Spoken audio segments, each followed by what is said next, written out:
I feel weird saying this as a white guy, but the Arabs who would tell you this story are either dead or in prison. So here is Cenk from the Young Turks and Bassem Youssef, who I originally know from his program El Bernameg, which was in Egypt. And that was back in 2012, 2011, 2012, during the Arab Spring. And what these guys want to forget is that during that period, they both cheered for the coup against this guy, Mohamed Morsi. He was the only democratically elected leader in the history of Egypt. He ruled for 1 year, and then there was a coup against him, and both of these guys were literally cheering when that happened. Bassem Youssef was tweeting, "It's not a coup," and saying that when the Muslim Brotherhood's supporters were massacred, that was the fault of the leadership for sending them out against the army, right? Not the army's fault for shooting them.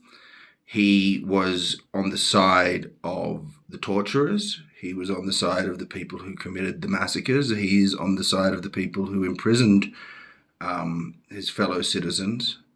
And then only afterwards, when he realized that he was going to be a victim too, did he turn on that regime.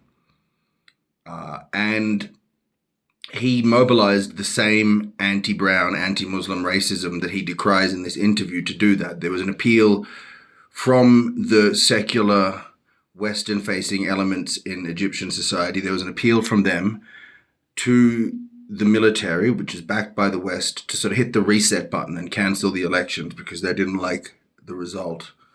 But of course, the military just took over. Once they'd ousted the first elected president in history, they weren't going to risk another election. And if they had done, the Muslim Brotherhood would have won again. So there's accountability that needs to happen because we need to get clear about where we are and how we got here. The other thing to add, of course, and I just wrote a blog post with this title, is that this guy, Mohamed Morsi, he is the guy who would have stopped this genocide.